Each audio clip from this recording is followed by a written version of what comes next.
नमस्ते। पत्की हॉस्पिटल के YouTube channel में आप सबका स्वागत है। मैं डॉक्टर श्वेता कुलकर्णी। आज मैं आपको हिस्ट्रोस्कोपी इस प्रोसीजर के बारे में इन्फॉर्मेशन देने वाली हूँ। हिस्ट्रोस्कोपी ये वर्ड दो लैटिन वर्ड्स से पाया गया है, हिस्ट्रा यानी यूट्रस और स्कोपी यानी अभ्यास करना, स्टडी करना।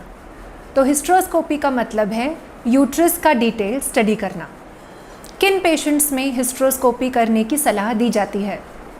अगर आप काफ़ी वक्त से ट्राई कर रहे हैं प्रेगनेंसी के लिए और प्रेगनेंसी नहीं हो पा रही है, तो यूट्रस के अंदर क्या तकलीफ़ है ये जानने के लिए हिस्ट्रोस्कोपी की सलाह दी जाती है।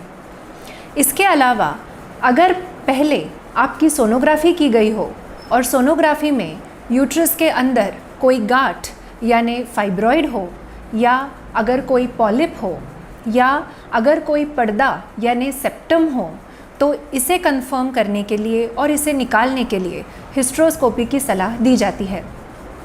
आईवीएफ प्रोसीजर के दौरान एम्ब्रियो ट्रांसफ़र करने से पहले यानी एम्ब्रियोज़ को यूट्रस के अंदर छोड़ने से पहले यूट्रस के अंदर का वातावरण ठीक है ना, प्रेगनेंसी रहने में कोई तकलीफ़ तो नहीं है ना, ये जानने के लिए भी हिस्ट्रोस्कोपी की जाती है। मेनोपॉजल एज ग्रुप की महिलाओं को अगर ब्लीडिंग की तकलीफ़ से गुजरना पड़े या मेनोपॉज के बाद अगर ब्लीडिंग की तकलीफ़ हो, तो भी उसका कारण ढूंढने के लिए हिस्ट्रोस्कोपी की सलाह दी जाती है। आइए अब देखते हैं कि हिस्ट्रोस्कोपी में किया क्या जाता है। आपको सुबह भूखा पेट या बिल्कुल हल्का नाश्ता करके हॉस्पिटल बुलाया जाता है। हाथ की नस में एक सुई लगाई जाती है जिससे आपको एनेस्थेशिया की दवा दी जाती है। इसलिए हिस्ट्रोस्कोपी के वक्त कोई दर्द नहीं होता, दर्द का आप टेंशन ना लें। फिर एक हिस्ट्रोस्कोप नाम का इंस्ट्रूमेंट यूट्रस के अंदर डाला जाता है। ये इंस्ट्रूमेंट एक तरह का माइक्रोस्कोप भी है और एक तरह की दूरबीन भी है। इस हिस्ट्रोस्कोप के दो कनेक्शंस होते हैं। एक कनेक्शन जाता है लाइट सोर्स की तरफ और दूसरा कनेक्शन जाता है एचडी कैमरा की तरफ। ये कैमरा बाहर एक एचडी टीवी स्क्रीन को जुड़ा रहता है। इसकी वजह से यूट्रस के अंदर का जो इमेजेस हैं वो मैग्नीफाई होके हमें बाहर टीवी में देखने को मिलते हैं। यूट्रस में अंदर कोई गांठ तो नहीं, कोई पॉलिप या फाइब्रॉइड तो नहीं, अंदर कोई पर्दा तो नहीं, अंदर का यूट्राइन एनवायरनमेंट बिल्कुल ठीक है ना, ये सब इस स्टडी में देखा जाता है। इसके साथ साथ फैलोपियन ट्यूब्स के अंदर के जो ओपनिंग्स होते हैं, जिसे हम ऑस्टिया कहते हैं, उन्हें भी इस स्टडी में देखा जाता है। कई बार अगर पहले यूट्रस का ट्यूबरक्लोसिस यानी टीबी हुआ हो या यूट्रस पे कोई सर्जरी हुई हो, तो जो यूट्रस के वॉल्स होते हैं वो एक दूसरे से चिपक जाते हैं, उसे अडेजन्स कहते हैं। अगर यूट्रस के अंदर अडेजन्स हों तो भी प्रेगनेंसी रहने में तकलीफ़ हो सकती है।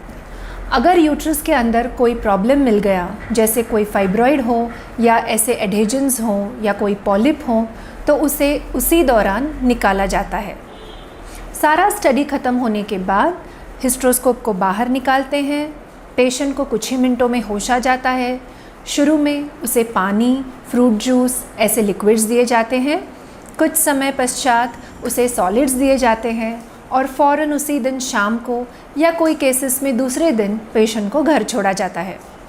अब घर जाने के बाद हिस्ट्रोस्कोपी के बाद क्या सावधानी लेनी चाहिए? सबसे पहले जो भी रिपोर्ट आपको दिया गया हो उसे आपको बिल्कुल संभाल के रखना चाहिए। ये बहुत ही इम्पॉर्टेंट रिपोर्ट है, उसे हमें खोना नहीं है। आपको जो एंटीबायोटिक्स और पेन किलर की गोलियाँ दी गई हो उसे अब बिल्कुल ठीक तरह से लेना कंटिन्यू करें। अगर हिस्ट्रोस्कोपी के बाद पेट में बहुत ज़ोर से दर्द होने लगे या बहुत तेज़ बुखार आए या ब्लीडिंग होना चालू हो जाए, तो आपको फ़ौरन हॉस्पिटल में मिलना है। अगर हिस्ट्रोस्कोपी के दौरान कोई सर्जिकल इंटरवेंशन किया हो, जैसे कि एडेजन्स निकाले गए हों या कोई फाइब्रॉइड और पॉलिप निकाला गया हो हो सकता है हिस्ट्रोस्कोपी के बाद आपको कोई हार्मोनल गोलियां चालू की रहेंगी या फिर आपके यूट्रस के अंदर कॉपर टी बिठाई गई रहेगी। ऐसे केसेस में 2-3 महीनों के बाद दोबारा हिस्ट्रोस्कोपी करके अंदर सब ठीक है ना ये कंफर्म किया जाता है और फिर आगे के ट्रीटमेंट का प्लानिंग किया जाता है। अगर इस सिलसिले में आपके मन में कोई डाउट हो तो नीचे मुझे कमेंट सेक्शन में ज़रूर पूछें। Thank you.